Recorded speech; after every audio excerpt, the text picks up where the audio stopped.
नमस्कार, बहुत स्वागत है आप सभी का हमारी खास पेशकश भाग्यफल में और मैं हूं आपके साथ अंकुर श्रीवास्तव। ज्योतिष शास्त्र के मुताबिक कुंडली के प्रथम भाव यानी कि लग्न से हमें जातक के रंग रूप, सुख दुख, कटकाथी और इसके साथ ही जातक का स्वभाव और उसकी सोच, साथ ही व्यवहार के बारे में जानकारी प्राप्त होती है। सूर्य जो है वो आत्मा, पिता, धर्म, प्रशासन, सरकारी, इसके साथ ही अग्नि और मुख्य व्यक्ति जैसे ऑफिस में मालिक और घर के बड़े बुजुर्ग व्यक्ति का कारक है। तो आज इसी विषय पर बात करेंगे और इस विषय पर विस्तार से जानकारी देने के लिए हमारे साथ जुड़ रहे हैं ज्योतिष परिषद एवं शोध संस्था अध्यक्ष ज्योतिष आचार्य पंडित पुरुषोत्तम कौर जी। आचार्य जी प्रणाम, आपको बहुत स्वागत है। जी आयुष्मान, श्री राम जय राम, जय जय राम, मेरे राम की जय हो। जी बिल्कुल। तो इस विषय पर विस्तार से बातचीत करेंगे आचार्य जी से, लेकिन उससे पहले अगर आपके मन में भी कोई शंका है, कोई परेशानी अगर आपके जीवन में चल रही है तो आप भी हमारे साथ जुड़ सकते हैं, आचार्य जी से अपनी समस्या का हल जान सकते हैं। हमारा नंबर टीवी स्क्रीन पर फ्लैश हो रहा है 01207153 01207153 और चलिए बिना देरी के आचार्य जी का रुख करेंगे और उनसे जानने की कोशिश करेंगे प्रथम भाव के बारे में। आचार्य जी, कुंडली के प्रथम भाव में बताया जाता है कि इससे प्रथम भाव से जो जातक है उसके स्वभाव के बारे में और भी काफ़ी कुछ जो है उसके बारे में पता चल पाता है। तो ऐसे में उसमें और फिर सूर्य की बात की जाए तो क्या इनका पूरा कनेक्शन है? किस तरीके से जो जातक होते हैं उनमें क्या कुछ देखने को मिलता है, किस तरीके का उनका स्वभाव होता है? देखिए, ये बात बिल्कुल ठीक है कि लगन प्रथम भाव में सूर्य का प्रभाव और प्रथम भाव जन्म पत्रिका लगन कहलाता है। जातक के रंग रूप, सुख दुख, कदकाठी, जातक का स्वभाव, उसकी सोच, व्यवहार के बारे में प्रथम भाव हमें संकेत देता है। और प्रथम भाव के बारे में बात करें तो ये एक, यदि मान लीजिए यहाँ सूर्य उदय होने के साथ आपका जन्म हो रहा है तो सूर्य आपका प्रथम भाव रहेगा जी। और सूर्य आत्मा, पिता और धर्म, प्रशासन, सरकारी, अग्नि और मुख्य व्यक्ति जैसे आप इसमें मालिक व घर के बड़े बुजुर्ग व्यक्ति का कारक होता है। सूर्य के लगन में होने से, सूर्य के प्रभाव से जातक का शरीर बलवान होता है। सूर्य सबसे अधिक शक्तिशाली ग्रह माना गया है। इसके लगन में सूर्य, किसी के लगन में सूर्य यदि बैठा है तो सूर्य का प्रभाव रहने से वो भी शक्तिशाली हो जाता है। सूर्य संपूर्ण है, सूर्य माला का नेतृत्व करता है जी। यानी वो नेता कहलाता है। यदि सूर्य उच्च का लगन में किसी को बैठा है तो नेता बन जाता है। सूर्य के इस कारक तत्व के कारण सूर्य के लगन में होने से व्यक्ति का व्यक्तित्व बहुत निखर के आता है, क्योंकि सूर्य को आत्मा का कारक मानते हैं जी। और सूर्य अपने तेज व ऊर्जा से सभी जीवों को शक्ति प्रदान करता है। इसी प्रकार से जातक को सूर्य धार्मिक विचारों वाला बनाता है और सूर्य उसको तेजस्वी विचारधारा के साथ में आगे बढ़ाता है। सूर्य ग्रह, भूमंडल के सभी पेड़ पौधों और मनुष्य, सजीव प्राणियों और निस्वार्थ भाव से उनकी सेवा करने में सूर्य आगे रहता है जी। इसलिए हम ये कह सकते हैं कि सूर्य कारक तत्वों में अधिकार वृद्धि होने से, लगन में सूर्य स्थित होने से सूर्य के प्रभाव के कारण जातक स्वाभिमानी बनता है, सूर्य की तरह ऊर्जावान बनता है और अधिक ऊर्जा के कारण वो राज में सर्वोच्च स्थान पर पहुंच जाता है। जातक को सूर्य यदि उच्च का मिलता है तो आप समझिए उसका तो जीवन सफल हो गया जी। जब लगन में सूर्य होगा तो उसकी सप्तम दृष्टि पत्नी के घर में होगी। सूर्य ग्रह की एक ही पूर्ण दृष्टि होती है, जिस भाव में होती है वो सप्तम स्थान हुआ। अब पूर्ण दृष्टि सप्तम स्थान को जब देखेगा तो पत्नी का वहां बहुत ही ओजस्वी होना तय होता है जी। लेकिन सूर्य लगन में अपनी शत्रु राशि में यदि बैठ जाता है तो सफल देना बंद कर देता है जी। जातक अभ्यास आदि दिला देता है। इसलिए मैं एक बात कहना चाहता हूं कि सूर्य लगन में जब उच्च का हो या स्व राशि का हो, मित्र राशि में हो, नीच राशि का भी है तो उसका प्रभाव अलग होगा। सूर्य लगन में अपनी स्वराशि सिंह राशि में होने से व्यक्ति के सूर्य के तेज का प्रभाव दिखाई देने लगता है। जातक पुरुषार्थी एवं उत्साही बना रहता है। सूर्य लगन में अपनी सिंह राशि में स्थित होने से प्रथम भाव संबंधी शुभ फल देने लग जाता है। सूर्य लगन में अपनी उच्च राशि मेष राशि में यदि बैठता है तो व्यक्ति स्वाभिमानी और प्रतापी बन जाता है, चतुर साहसी हो जाता है जी।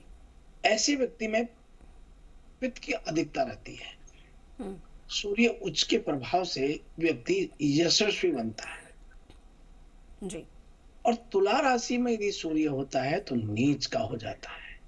वो नीच का जब सूर्य होगा तो ऐसा व्यक्ति ईर्ष्यालु होगा, मनोबल कमजोर रहने वाला होगा, व्यक्ति आलसी होगा, व्यक्ति बीमार रहने वाला होगा। ये संपूर्ण चीजें जो है सूर्य से देखी जाती हैं जी। और देखिए अंकुर जी, ये छोटी छोटी चीजें जो हैं जीवन में, जब हम इसलिए सभी को आप के माध्यम से बताना इसलिए चाहते हैं ताकि अपनी जन्म पत्री को सामने रख करके और वो ये देख सके कि मेरा सूर्य क्या है, मैं कहाँ बैठा हूँ, मेरा सूर्य कहाँ बैठा है, मेरी क्या स्थिति है, और फिर वो अपने से ही मापने लग जाता है जी। और इसी के साथ में फिर जीवन में बदलाव आना शुरू हो जाता है और व्यक्ति फिर ऊंचाइयों की ओर अग्रसर हो जाता है। मैं कहता हूँ इसमें आपका श्रेय है कि आप इतने अच्छे प्रसंग रखते हो जो सभी दर्शकों को लाभकारी साबित हो। जी, आभार बहुत मंगल आशीर्वाद। जी, बहुत शुक्रिया आचार्य जी। आचार्य जी, आपसे ये भी जानना चाहूँगी कि अगर जैसा कि आपने बताया कि सूर्य लग्न में सूर्य जो है अगर उच्च के होते हैं तो तमाम जो प्रसिद्धि है मिलती है, काफ़ी शुभ रहता है वो, लेकिन अगर सूर्य नीच का है तो फिर क्या कुछ प्रभाव इसके हो सकते हैं और उसके लिए उपाय क्या कुछ किए जा सकते हैं? देखिए, सूर्य नीच का होता है तो अपयश मिलता है, आलसी हो जाता है, चिड़चिड़ा हो जाता है, ईर्ष्यालु बन जाता है। ऐसे व्यक्ति को प्रतिदिन सूर्य भगवान को जल चढ़ाना चाहिए, सूर्य को अर्घ देना चाहिए और नियमित रूप से आदित्य स्तोत्र का पाठ करना चाहिए। जी। अगर जल की बात की जा रही है, सूर्य भगवान को जल अर्पित करने की, जल अर्पित करते समय क्या उस जल में कुछ हम जो वस्तु है, जैसे कि शिवलिंग पर जब हम अर्पित करते हैं तो उसमें कुछ गंगा जल या कुछ हम मिला सकते हैं, तो क्या सूर्य भगवान को जब हम जल अर्पित करते हैं तो क्या उसमें भी कोई वस्तु जो है वो हम मिला सकते हैं? या फिर अगर बात की जाए मंत्र की, तो सूर्य जब जल अर्पित करते हैं सूर्य भगवान को तो क्या कुछ मंत्र जो है उस वक्त हम बोल सकते हैं? देखिए, आपने बहुत अच्छा प्रश्न रखा है। सूर्य भगवान को जब जल अर्पण करते हैं तो आप चावल डाल के अर्पण करते हैं तो आपकी प्रसिद्धि होती है, दाल फूल डालते हैं तो आपका मनोबल आत्मबल मजबूत बनता है, बतासा यदि आप डालते हैं तो आपको प्रसिद्धि के साथ हौसला बुलंद होता है। और वही यदि उसमें आप अनेक प्रकार की चीजें, केसर युक्त जल डालते हैं तो धन की आमदनी होती है। अलग अलग चीजों का अलग अलग महत्व है। बिल्कुल बिल्कुल। पर सबको जल चढ़ाने का मंत्र एक ही हो सकता है, वो है ओम सूर्याय नमः, आदित्याय नमः, भास्कराय नमः, दिवाकराय नमः और सवितो नमः। या फिर मंत्र है ओम आकृष्णेन्द्र वर्तमानो निवेशन मृतम मृतं च हिरण्येन सविता रथेन देवो याति भुवनानि पश्यन्नः। ओम सूर्याय नमः, ओम आदित्याय नमः, ओम भास्कराय नमः, ओम दिवाकराय नमः, ओम सविताय नमः। ये मंत्र भी इसका होता है। जी बिल्कुल। बिल्कुल आचार्य जी, और हमारे साथ दर्शक भी जुड़ने लगे हैं, उनका भी रुख कर लेते हैं। बहुत स्वागत है, बताइए क्या जानना चाह रहे हैं आप आचार्य जी से? हेलो जी नमस्कार, बहुत स्वागत है। हेलो, आपकी आवाज मिल रही है, बहुत स्वागत है आपका। सवाल कीजिए आप अपना। पंडित जी राधे राधे। राधे राधे जी। मैं डिस्ट्रिक्ट बुलंदशहर की रहने वाली हूँ, वैसे जयपुर में रहती हूँ जी। तो मेरे ना 2 बेटे हैं, बड़े बेटे के तो लड़का है और छोटे बेटे के नहीं है, होगा या नहीं होगा बच्चा? नाम बताइए छोटे बेटे का, जन्म तारीख और समय और शहर बताइए। चेतन प्रकाश, और बहू का नाम है अंजलि। चेतन की जन्म तारीख समय शहर बताइए। पंडित जी वो तो मेरे को याद नहीं है। कोई बात नहीं।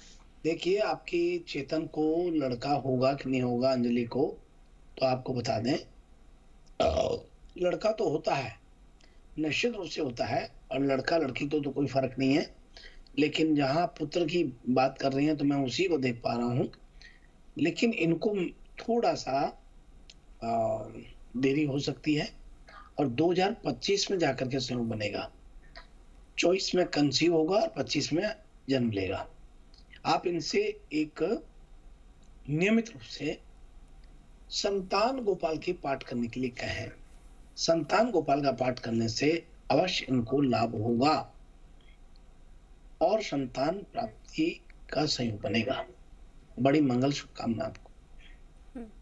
आचार्य जी, संतान गोपाल जो आपने अभी पाठ बताया है उससे मैं जानना चाहूंगी, क्या सिर्फ लड़के ही हो सकते हैं या फिर संतान के लिए, दोनों के लिए ये पाठ किया जाता है? देखिए, ये बात आपने सही कहा जी। संतान गोपाल एक ऐसी चीज है जो केवल संतान की प्राप्ति के लिए ही होता है जी। और इसके जो पाठ है या इसका जो मंत्र है वो मंत्र इतना शक्तिशाली है कि संतान गोपाल संतान की प्राप्ति के लिए होता है जी। लेकिन संतान प्राप्ति के लिए विशेष रूप से आपको ये बता दें कि संतान चाहे लड़का हो चाहे लड़की हो, दोनों अपनी जगह स्थान रखते हैं। बिल्कुल। जो स्त्री गर्भ धारण नहीं कर पा रही हो उसे प्रतिदिन नहा करके गोपाल सहस्त्र नाम का पाठ करें या संतान गोपाल का पाठ करें, तो इससे निश्चित रूप से गर्भवती होती है और उसे प्राप्ति होती है। हिंदू धर्म में संतान प्राप्ति के लिए षष्ठी की पूजा की जाती है, यानी शक्ति की पूजा की जाती है। छठ की पूजा शक्तिशाली पूजाओं में से एक होती है।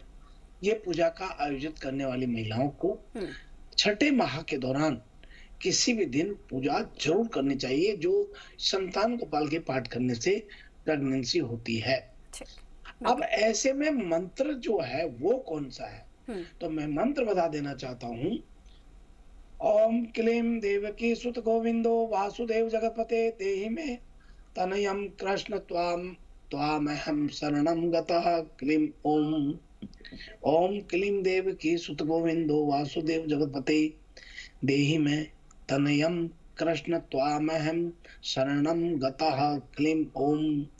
इस मंत्र का जाप करने से कोई भी महिला गर्भवती शीघ्र होती है। संतान गोपाल का मंत्र का जाप जन्माष्टमी के दिन से यदि शुरू करते हैं, नित्य कार्यों से मुक्त होने के बाद, स्नान आदि करने के बाद, श्रृंगार आदि करने के बाद, माखन मिश्री का भोग कृष्ण भगवान संतान गोपाल को प्राप्ति के लिए गोपाल को लगा के, गोपाल लड्डू गोपाल को लगा के, और तुलसी की माला से संतान गोपाल का मंत्र 108 करने से निश्चित रूप से संतान प्राप्त होता है।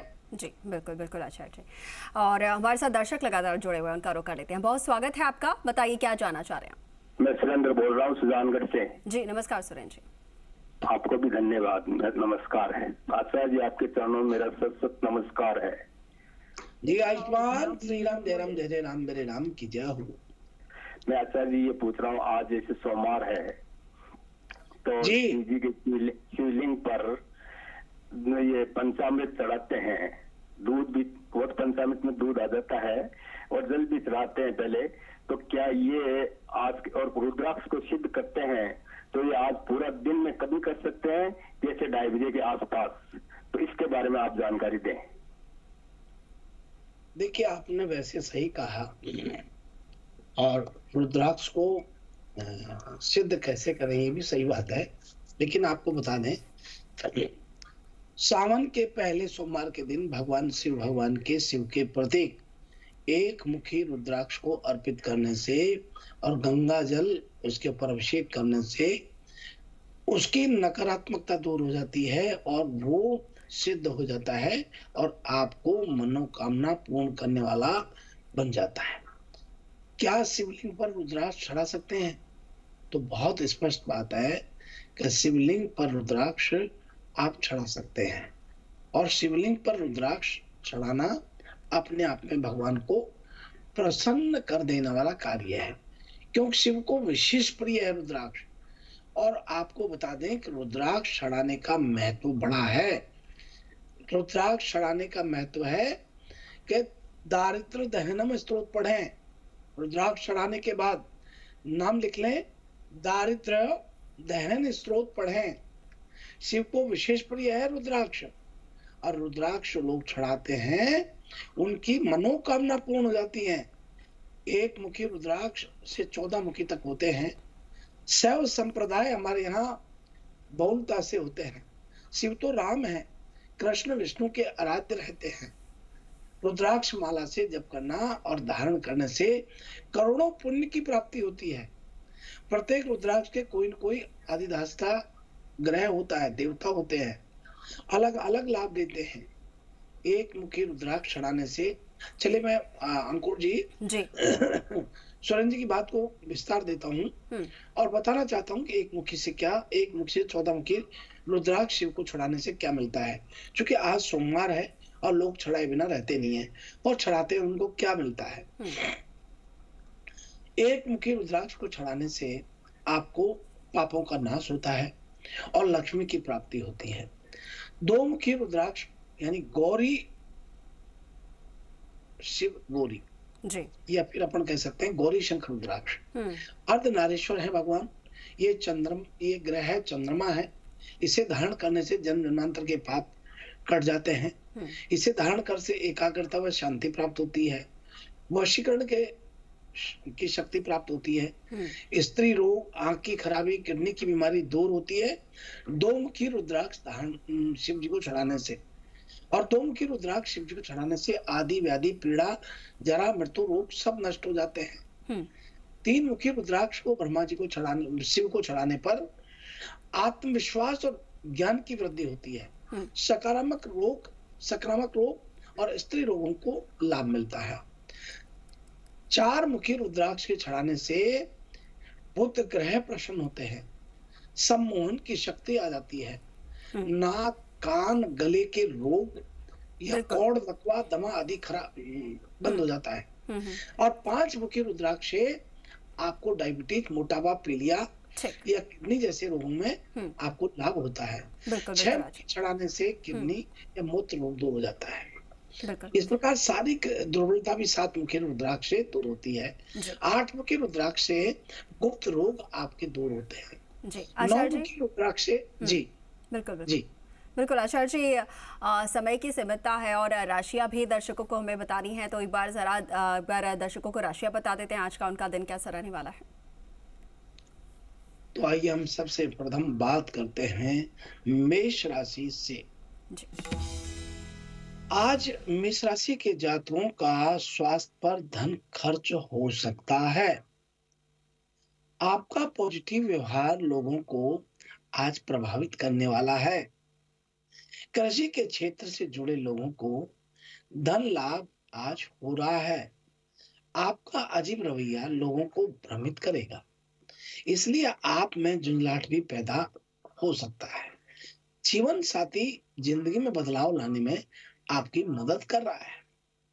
और अब आइए हम बात कर रहे हैं वृषभ राशि वाले लोगों के लिए। आज का दिन आपके लिए फलदायी रहेगा। आज आप जो भी कार्य करेंगे वे पूरे उत्साह और जोश से करेंगे, जिसके कारण आपको अपने किए गए प्रत्येक कार्य में सफलता प्राप्त होती है। वहीं आपको बता दें कि आपके मनोरंजन के कार्य आज होंगे, लेकिन उनमें आपका धन व्यय होगा। और अब आगे बढ़ते हैं और बात करते हैं मेष राशि वाले लोगों के लिए। मिथुन राशि के लोगों के लिए, मिथुन राशि के जातकों को विशेष रूप से आज दिन सामान्य रहने वाला है। पैसों की चिंता भी आपको थोड़ा परेशान कर सकती है। ऑफिस के कार्यों को पूरा करने में आपको कुछ लोगों से आज मदद मिल सकती है। वहीं आज मिथुन राशि के छात्र छात्राओं को पढ़ाई में ज्यादा ध्यान देने की जरूरत है। और भाई हम बात कर रहे हैं कर्क राशि वाले लोगों के लिए। आज किसी के साथ मैत्रिक संबंध स्थापित आपके हो सकते हैं। भविष्य में आपको इनका लाभ प्राप्त हो रहा है। आप चीजों को सामान्य करने की कोशिश कर सकते हैं, लेकिन आपके बच्चे आपके खिलाफ जाएंगे। वाणी की सौम्यता आपकी प्रतिष्ठा में वृद्धि करेगी। स्वास्थ्य के प्रति आज आपको सचेत रहना चाहिए। और भाई हम बात करते हैं सिंह राशि वाले। आज आपको अपने किसी भी कार्य को भाग्य के भरोसे नहीं छोड़ना चाहिए, क्योंकि यदि आपने ऐसा किया है तो आपको धन की हानि का सामना करना पड़ सकता है। आज आप अपनी नौकरी में हर एक मेहनत से कार्य करें और उसमें आपको प्रसन्नता के साथ लाभ हो रहा है। और भाई हम बात कर रहे हैं कन्या राशि वाले लोगों के लिए। आज का दिन मिला जुला रहने वाला है। इस राशि के इंजीनियर्स के लिए दिन फायदेमंद रहेगा। मेहनत के बल पर आपको काम में सफलता प्राप्त हो रही है। घर पर किसी नन्हे मेहमान का आगमन आज हो सकता है, जिससे घर का माहौल खुशनुमा रहेगा। आपको किसी भी वाद विवाद में पड़ने की जरूरत नहीं है। और भाई हम बात करते हैं तुला राशि वाले लोगों के लिए। आज आप कोई जरूरी प्लान यात्रा के दौरान सावधानी बरतें। खान पान में संयमितता रखें। आपका दाम्पत्य जीवन सुखद रहेगा। घर में कोई बड़ी जिम्मेदारी मिलने की संभावना बनती है। नौकरी पेशा लोगों के लिए दिन आज बहुत बढ़िया रहने वाला है। और अब बात कर रहे हैं वृश्चिक राशि वाले लोगों के लिए। आज का दिन आपके लिए परिणाम लेकर आ रहा है। राजनीति से जुड़े जातक आज अपने कामकाज में बढ़ चढ़कर हिस्सा लेंगे। और बात कर रहे हैं धनु राशि वाले लोगों के लिए। धनु राशि के जातकों को विशेष रूप से आज का दिन बहुत शानदार रहने वाला है। आपके परिवार से जुड़ी कई जिम्मेदारियां निभानी पड़ेंगी, जो कि आप अच्छे से संभाल लेते हैं। अपने व्यक्तित्व को निखारने के लिए दिन बहुत बढ़िया रहेगा। साथ ही दिन आज कम मेहनत करने से भी लाभ हो रहा है। और भाई हम बात कर रहे हैं मकर राशि वाले लोगों के लिए। आज धार्मिक स्तर पर आप दर्शन आदि के लिए जा सकते हैं। व्यवसायिक योजनाएं फलीभूत होंगी और आपको मेहनत के अनुसार लाभ प्राप्त होता है। दोस्तों और रिश्तेदारों के सहयोग से कोई पुराना रुका हुआ काम आज पूरा हो रहा है। किसी महिला के कड़वे शब्द आपको परेशान आज कर सकते हैं। निराशा महसूस आज आपको हो सकती है। और भाई हम बात कर रहे हैं कुंभ राशि वाले लोगों के लिए। आज आपके भाग्य का सितारा बुलंद कर रहा है। अपने कामकाज में आ रही बाधाओं को दूर करके सफलता प्राप्त आज आप करेंगे। सुबह से ही आज आपको शुभ संदेश सुनने को मिलेंगे, जिस कारण आपका पूरा दिन आज प्रसन्नता के साथ व्यतीत होने वाला है। आज सामाजिक क्षेत्र भी आपका बढ़ावा नजर आ रहा है। आज आप नए लोगों से मेलजोल बढ़ाएंगे और ये आगे चल करके बड़ा फायदेमंद रहने वाला है। और भाई हम बात कर रहे हैं मीन राशि वाले लोग। आज का दिन फेवरेबल रहेगा। किसी रचनात्मक कार्य में आपका नाम होगा, इससे आपको प्रसिद्धि मिलेगी। आपको आर्थिक मामलों में लाभ जरूर हो रहा है। बच्चे आपको कोई शुभ समाचार दे रहे हैं, जिससे परिवार के सभी सदस्य खुश नजर आ रहे हैं। सेहत के मामले में आप खुद को स्वस्थ महसूस करेंगे। आपको अपनी मेहनत का फल जरूर प्राप्त हो रहा है। इस प्रकार से आज का हमारा ये है। जी, बिल्कुल बिल्कुल आचार्य जी, आज का दिन कैसा रहने वाला है दर्शकों को आपने बताया है, क्या कुछ करना है क्या कुछ नहीं करना है ये भी आपने बताया। साथ ही आप रुद्राक्ष के बारे में जो बातचीत कर रहे थे उसको लेकर भी हम एक दिन अलग से पूरा सेशन रखेंगे, आपसे पूरी जानकारी लेंगे किस तरीके से रुद्राक्ष जो है उसे धारण करना है, किस समय धारण करना है, क्या कुछ उसके लाभ है, उसको लेकर भी हम एक दिन पूरा टॉपिक रखेंगे और उस पर भी विस्तार से बातचीत करेंगे। फिलहाल के लिए आचार्य जी आपका बहुत शुक्रिया हमारे साथ जुड़ने के लिए। जी सुप्रभात, श्री राम जय राम, जय जय राम, मेरे राम की जय हो। और चलिए इसी के साथ फिलहाल के लिए भाग्यफल में इतना ही, लेकिन आप बने रहें जी राजस्थान के साथ। नमस्कार।